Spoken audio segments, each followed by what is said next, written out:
নমস্কার, শুভ সন্ধ্যা। আজকে শনিবার 18ই এপ্রিল 2026। বাকচক্রের নতুন পথ চলা বিবেকানন্দ ঘরে ঘরের আজকে 258তম 258 সাপ্তাহিক ধারাবাহিক বক্তৃতামালায় আপনাদের সকলকে সাদর অভ্যর্থনা ও আমন্ত্রণ জানিয়ে আজকে আমাদের অনুষ্ঠান শুরু করছি। অনুষ্ঠানের বিষয় এবং বক্তা অপরিবর্তিত। বিষয় স্বামী বিবেকানন্দ, রাধার স্বামী বিবেকানন্দের পত্রাবলী এবং বক্তা শ্রী তরুণ গোস্বামী, যার পরিচয় নিষ্প্রয়োজন। সুতরাং আসুন অযথা আমার প্রাককথনের সময় নষ্ট না করে আমাদের সেই পরিচিত প্রার্থনা সঙ্গীত, রবীন্দ্রসঙ্গীত, যেটাকে আমরা প্রার্থনা সঙ্গীত হিসেবে বেছে নিয়েছি, সেই রবীন্দ্রসঙ্গীত শুনে আমাদের অনুষ্ঠান শুরু করি। এই রবীন্দ্রসঙ্গীতটি গেয়েছেন আমাদেরই বাকচক্রের পরিচালক মণ্ডলীর সিনিয়র মোস্ট সদস্য শ্রী রমেশচন্দ্র বন্দ্যোপাধ্যায়। তার গাওয়া সেই প্রার্থনা সঙ্গীত শুনে আমাদের অনুষ্ঠান শুরু করছি। ভালো থাকবে, নমস্কার।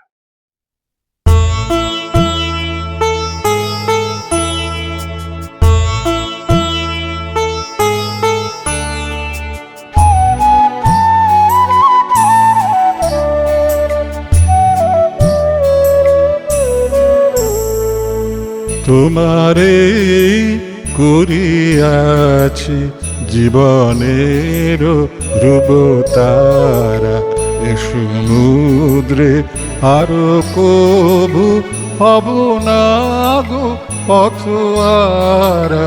তোমারে করিয়াছি জীবনের ধ্রুবতারা।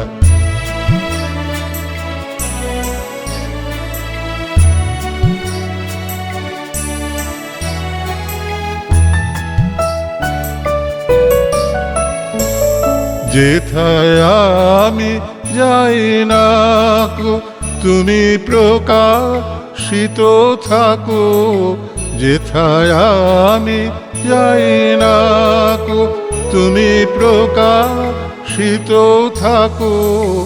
অকুল নয়ন জলে ঢালো গো কিরণ ধারা।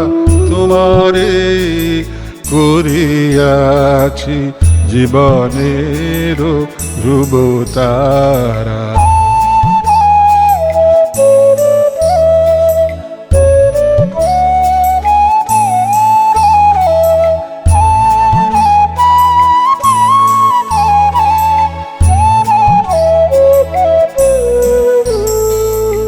তব মুখ সদা মনে জাগিতেছে সঙ্গপানে, তিলেকো অন্তর হলে নাহিরি কুল কিনারা। তব মুখ সদা মনে জাগিতেছে সঙ্গপানে, তিলেকো অন্তর হলে নাহেরি কুল কিনারা। কখনো বিপথে যদি ভ্রমিতে চাহে হৃদি, কখনো বিপথে যদি ভ্রমিতে চাহে হৃদি, অমনীয় মুখ হেরি শরমে যে হয় সারা। তোমারে করিয়াছি জীবনের ধ্রুবতারা, এ সমুদ্রে আরো কবু হব না গো পথহারা। তোমারে করিয়াছি জীবনের ধ্রুবতারা।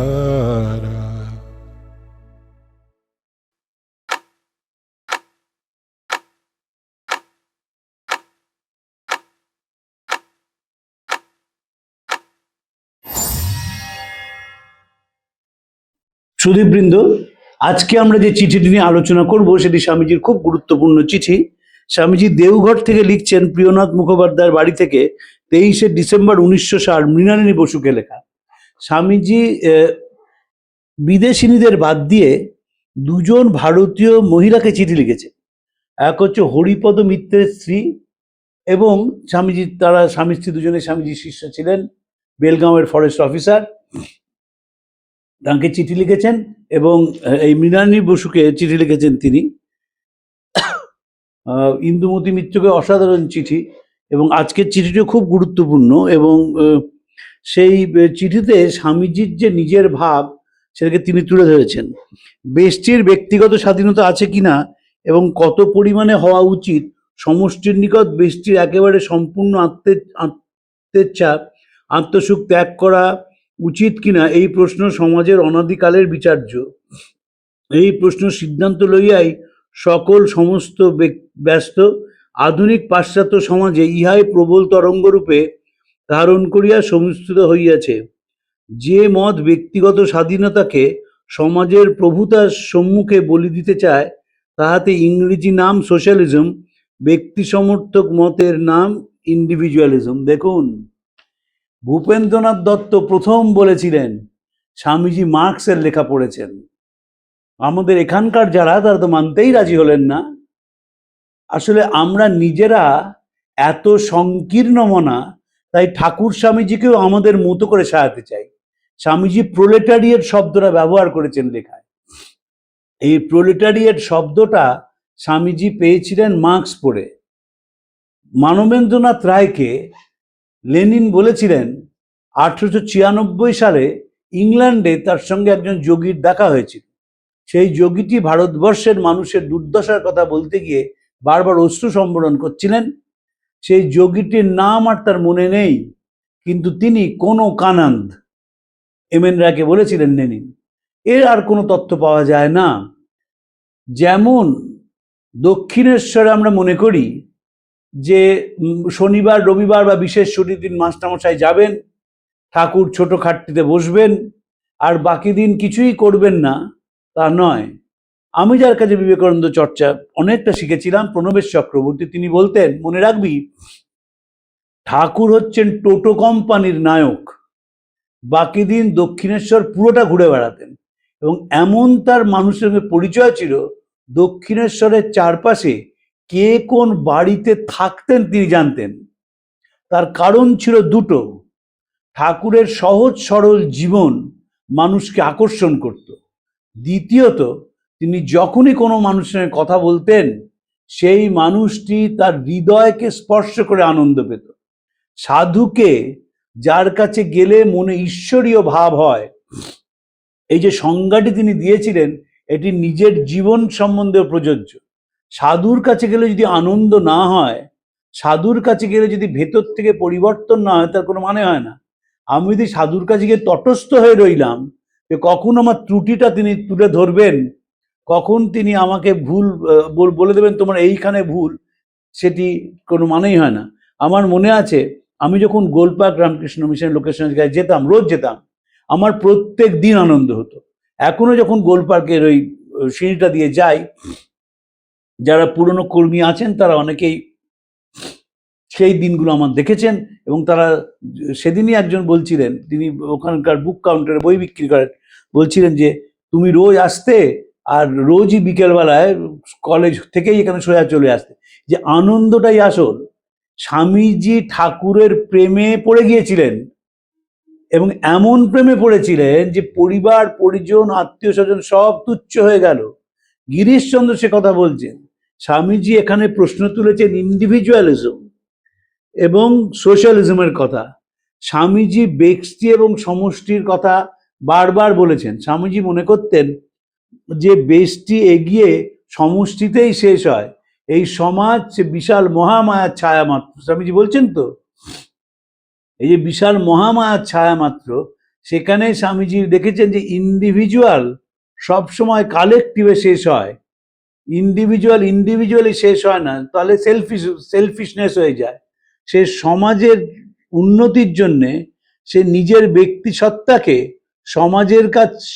সমাজের সঙ্গে অনেকটাই আত্মসমর্পণ করে। কিন্তু এই আত্মসমর্পণটা নেগেটিভ নয়।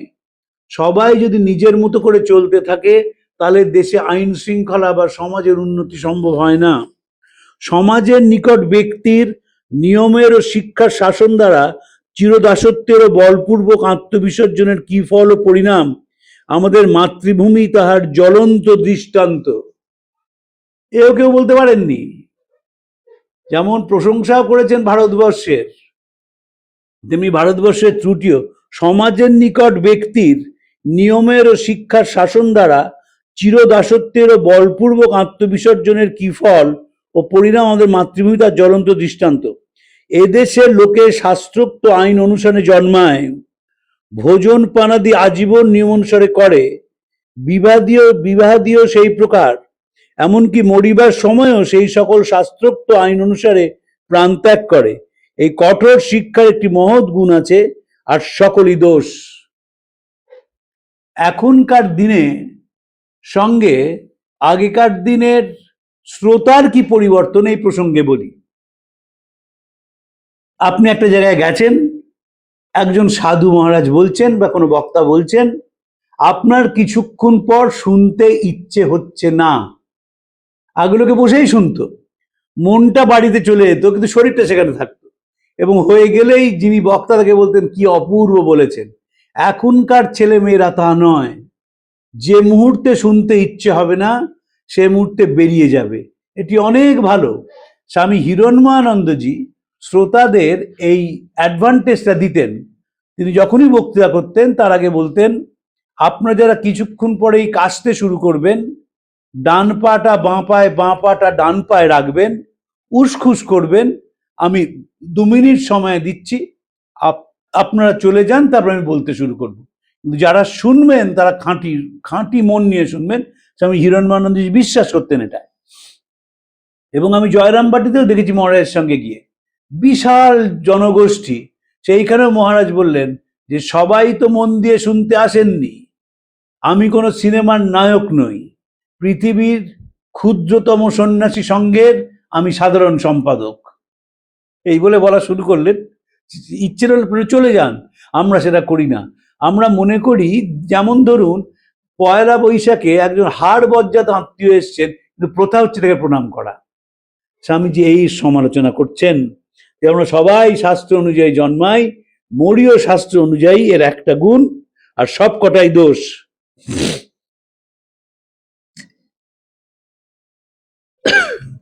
এই কঠোর শিক্ষা একটি মহৎ গুণ আছে, সকলই দোষ। গুণটি এই যে 2-1টি কার্য পুরুষানুক্রমে প্রত্যহ অভ্যাস করিয়া অতি অল্প আয়াসে সুন্দর রকম লোকে করিতে পারে। 3খানা মাটির ঢিপি ও খানকয়ে কাষ্ঠ লইয়া এদেশের রাঁধুনি যে সুস্বাদু অন্ন ব্যঞ্জন প্রস্তুত করে, তাহা আর কোথাও নাই। একটি মান্ধাতার আমলের 1 টাকা দামের তাঁত ও একটা গর্তের ভিতর পা, এই সরঞ্জামে 20 টাকা গজের কিংখাপ কেবল এদেশেই হওয়া সম্ভব। একখানা ছেঁড়া মাদুর, একটা মাটির প্রদীপ, আর রেড়ির তেলের উপর সর্বসহিষ্ণু রেড়ির তেল, এই উপাদান সহায় দিগ্গজ পণ্ডিত এদেশেই হয়। খেঁদা বোঁচা স্ত্রীর ওপর সর্বসহিষ্ণু মহত্ব ও নির্গুণ মহাদুষ্ট পতির উপর আজন্ম ভক্তি এদেশেই হয়। এই তো গেল গুণ। কি অসাধারণ উদাহরণ! একটা উদাহরণ দিচ্ছেন কি, যে খেদা বোচা স্ত্রীর দুষ্টু স্বামীর প্রতি যে আনুগত্য, সেটা এদেশেই সম্ভব। একটি রেড়ির তেলে বসে এখানকার পণ্ডিত যা রচনা করেন তা পৃথিবীর কোথাও হয় না। একটা ছেঁড়া তাঁতের যন্ত্র, তাতে যে কিংখাপ রচনা করা হয়, তাও কোথাও পাওয়া যায় না। মাটির খুঁড়ি সাজিয়ে যে সুস্বাদু রান্না করা হয়, তাও জগতে বিরল। কিন্তু সমস্তগুলি মনুষ্যের প্রাণহীন যন্ত্রর ন্যায় চালিত হইয়া থাকে। তাতে মনোবৃত্তি স্ফূর্তি নাই, হৃদয়ের বিকাশ নাই, প্রাণের স্পন্দন নাই, ইচ্ছা শক্তির প্রবল উত্তেজনা নাই, তীব্র সুখানুভূতি নাই, বিকট দুঃখের স্পর্শ নাই, উদ্ভাবনী শক্তির উদ্দীপনা একেবারেই নাই, নতুনত্বের ইচ্ছা নাই, নতুন জিনিসের আদর নাই। এই যে মেকানিক্যালি কোনো কাজ করে যাওয়া, স্বামীজি সেটিকে খুব সমালোচনা করেছেন। যারা প্রথম প্রথম দীক্ষা নেন, তাদের মধ্যে জপ করার একটা আকর্ষণ থাকে। তারা মনে করেন যে জপ করতে বসলেই তারা সব কিছু পেয়ে যাবেন, এবং জপে বসেই বিরাট সংখ্যক যারা নতুন দীক্ষা নিচ্ছেন নাক ডাকতে শুরু করেন। আমরা বেলুর মঠে যখন ওই মন্দিরে জপ করতাম কম বয়সে, তখন দেখেছি যে কিছুক্ষণ পরেই জপের সময় নাক ডাকছেন, আবার অনেকে গড়িয়ে বসে তার মাথাটা মাটিতে ঠুকে যেত, তাও দেখেছি। ওই যন্ত্রের মতন কাজ করা। তাই স্বামীজি বলছেন, কিন্তু এই সমস্তগুলি মনুষ্য প্রাণহীন যন্ত্রের ন্যায় চালিত হয়ে করে।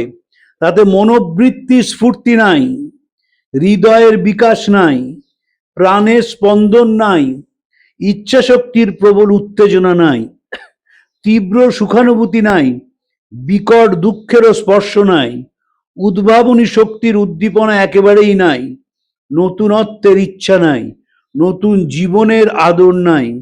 এই হৃদয়াকাশের মেঘ কখনো কাটে না, প্রাতঃ সূর্য উজ্জ্বল ছবি কখনো মনকে মুগ্ধ করে না। এই অবস্থার অপেক্ষা কিছু উৎকৃষ্ট আছে কিনা মনেও আসে না। আসিলেও বিশ্বাস হয় না, বিশ্বাস হইলেও উদ্যোগ হয় না, উদ্যোগ হইলে উৎসবের অভাবে তাহা লীন হইয়া যায়। এই শ্রীরামকৃষ্ণের শিক্ষা।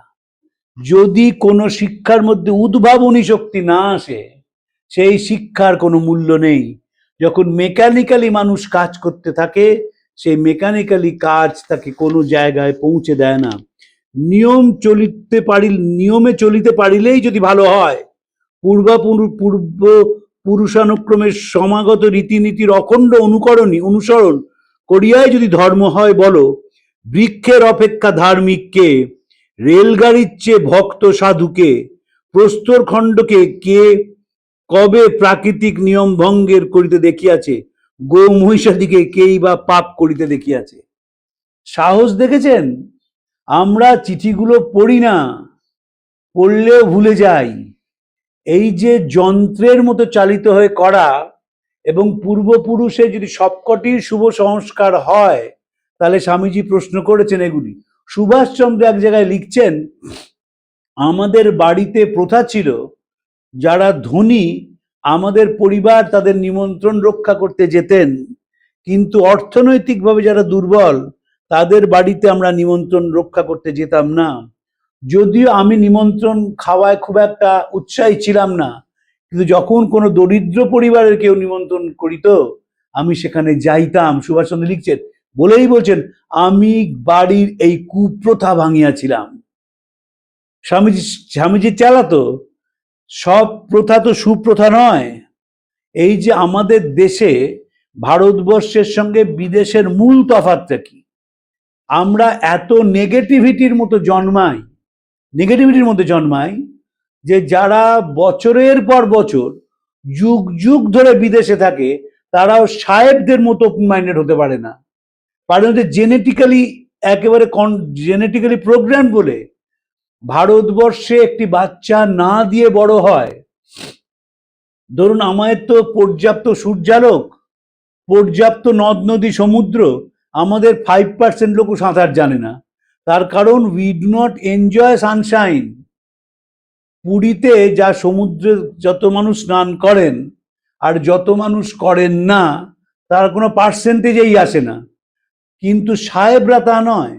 সাহেবরা তাদের বড় গুণ হচ্ছে যে তারা জীবনটাকে অনেকটা উপভোগ করতে পারেন। সবাই যে ধনী তা নয়, কিন্তু তা সত্ত্বেও তারা যখনই জীবনটাকে পান উপভোগ করেন, কারণ তারা নিয়মটাকে নিজেদের উপকারী হিসেবে ব্যবহার করেন। আর আমাদের দেশে আমরা নিয়মটাকে অন্ধের মতো অনুসরণ করে থাকি, সেটির স্বামী সমালোচনা করছেন।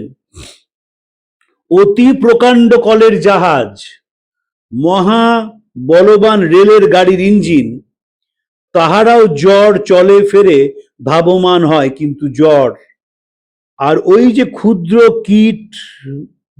কীটাণুটি রেলের গাড়ির পথ হইতে আত্মরক্ষার জন্য সরিয়া গেল, ওটি চৈতন্যশালী কেন?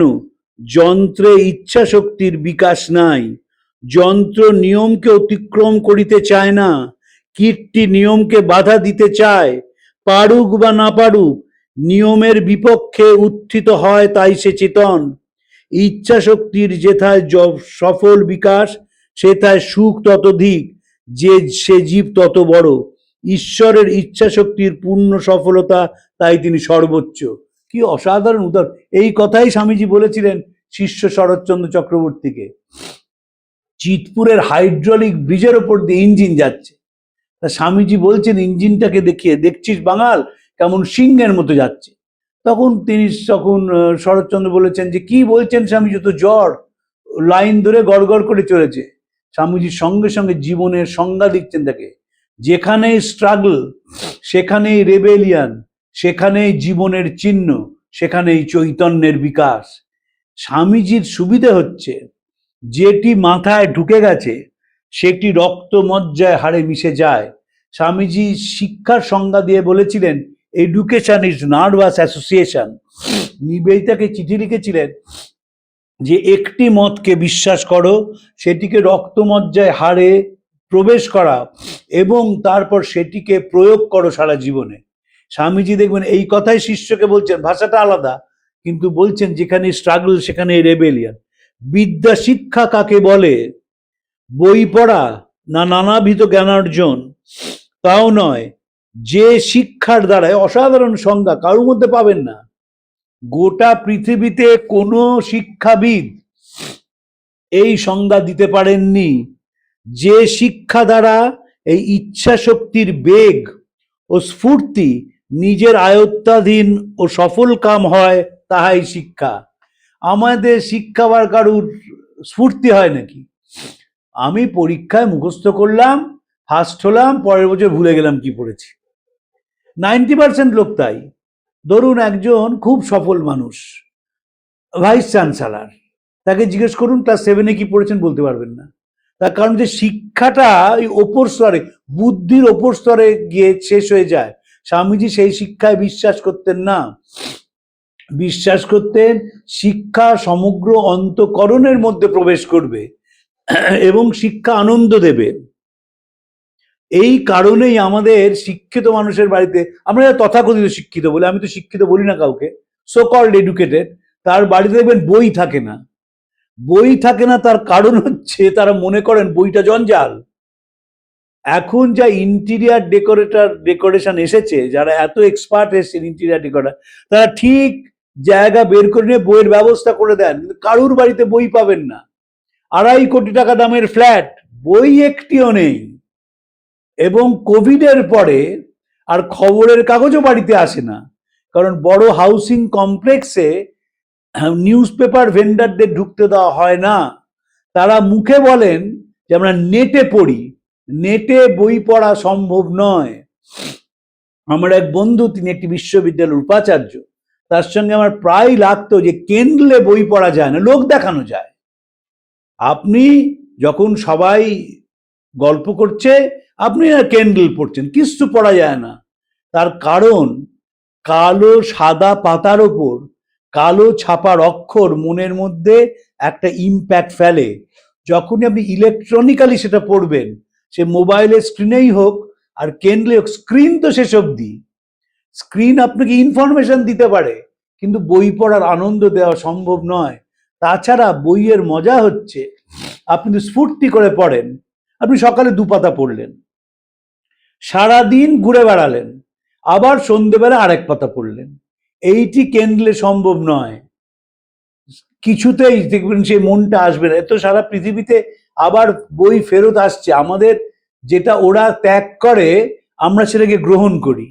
বিদেশে উঠে যাচ্ছে এই চিপে গান শোনা, রেকর্ড ফিরে আসছে, পুরো ইউরোপে রেকর্ড বিক্রি হচ্ছে, পিন তৈরি হচ্ছে, এবং গ্রামাফোনের মতন আরো একটা অ্যাডভান্স যন্ত্র বেরিয়েছে, কিন্তু সেখানে রেকর্ড ঘুরছে, কারণ ওটার সঙ্গেই শরীর মন প্রাণ সত্তার যোগ আছে। আপনি একটা চিপ ঢুকিয়ে দিলেন, সঙ্গে সঙ্গে গান বাজতে শুরু করে দিলেন, গান ওভাবে হয় না। গান শোনার একটা অ্যাম্বিয়েন্স দরকার হয়। আবার ফিরে আসছে, এমনি বইও দেখবেন ফিরে আসবে আবার। এখন বোঝো যে শিক্ষার ফলে এই ইচ্ছা শক্তি ক্রমাগত পুরুষক্রমে বলপূর্বক নিরুদ্ধ হইয়া এক্ষণে লুপ্তপ্রায় হইতেছে, যার শাসনে নতুন ভাবের কথা দূরে থাক, পুরাতনগুলোই একে একে অন্তরিত হইতেছে, যাহা মনুষ্যকে ধীরে ধীরে যন্ত্রের ন্যায় করিয়া ফেলিতেছে, সে কি শিক্ষা? চলিত যন্ত্রের ন্যায় ভালো হওয়ার চেয়ে স্বাধীন ইচ্ছা চৈতন্য শক্তির প্রেরণায় মন্দ হওয়া আমার মতে অনেক কল্যাণকর। আর এই মৃতপিণ্ড প্রায় প্রাণহীন যন্ত্রগুলির মতো উপল রাশির ন্যায় স্তূপীকৃত মনুষ্য সমষ্টির দ্বারা যে সমাজ গঠিত হয়, সে কি সমাজ? তার কল্যাণ কোথায়? কল্যাণ যদি সম্ভব হইত, তবে সহস্র বৎসরের দাস না হইয়া আমরাই পৃথিবীর সর্বত্র জাতি হইতাম, মহামূর্খতার আকার না হইয়া ভারতভূমি বিদ্যার চিরপ্রশ্রবণ হইত। এই অসাধারণ কথা স্বামীজির। কেউ পড়লো না তো সুবিধা আছে, ভাগ্যে পড়লো না, তাও মাঝে মাঝে মনে হয় পড়লে খুব গন্ডগোল হতো। পড়লে দেখা যেত যে প্রত্যেক স্তরে আমরা অভিনয় করে বেড়াচ্ছি। এই যে পুরুষানুক্রমে যে শিক্ষা স্বামীজি বলছেন, সেই শিক্ষা আমাদের কোনো কাজে এলো না। কাজে এলো না, তার কারণ হচ্ছে তার সঙ্গে মন প্রাণ যুক্ত হলো না, এবং যুক্ত না হওয়ার ফলে আমরা পরানুকরণে বিশ্বাস করলাম। আমরা শিখলাম A for apple, B for ball, C for cat, D for dog। আমরা শিখলাম, এবং আমাদের মাথায় পূর্বপুরুষেরা ঢুকিয়ে দিলেন, এই আন্তর্জাতিক শিক্ষা না এলে তোমরা পৃথিবীতে কোনো জায়গা করে নিতে পারবে না। চায়না কিন্তু শিখলো না, জাপান কিন্তু শিখলো না, তারা নিজেদের ভাব রেখে দিল।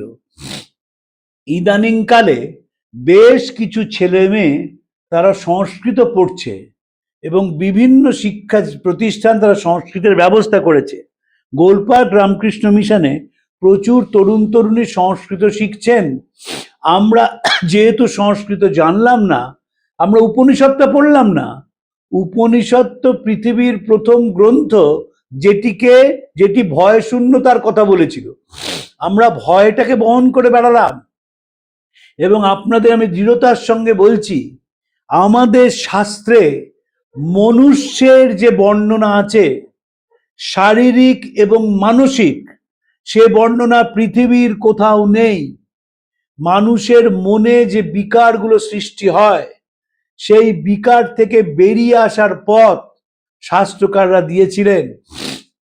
কিন্তু ওই যে শিক্ষা ব্যবস্থা, ওই যা পুরুষানুক্রমিক ভাবে চলছে, সেটা আমরা করলাম, কোনো প্রশ্ন করলাম না। ফলে আমাদের নিজেদের দেশের সংস্কৃতি আমাদের কাছে অজানা রয়ে গেল। এবং আমাদের দেশের সংস্কৃতি মানে রবীন্দ্রসঙ্গীত, আর কিচ্ছু তো আমরা পৌঁছতে পারলাম না। সংস্কৃতি মানে 25শে বৈশাখ 10টা মানুষ রবীন্দ্রসঙ্গীত গাইলেন, তারপর এর পরে আর আমরা পৌঁছালাম না হচ্ছে আমরা কোনো স্তরে মৌলিকতাকে আমল দিইনি। স্বামীজি বলেছিলেন, আমাদের যিনি গুরু তিনি ছিলেন মৌলিক, ফলে আমাদেরও মৌলিক হতে হবে। Our guru was original, we should be either original or nothing. Swami ব্রহ্মানন্দকে চিঠিতে লিখছেন যে আমি একটা আগুনকে বহন করে বেড়াচ্ছি, দুর্ভাগ্য এই যে তোমরা কেউ সেই আগুনকে ছুঁতে পারছো না, তোমরা এখনো সেই এক ছেঁড়া নেতা ধরে টানাটানি করছো।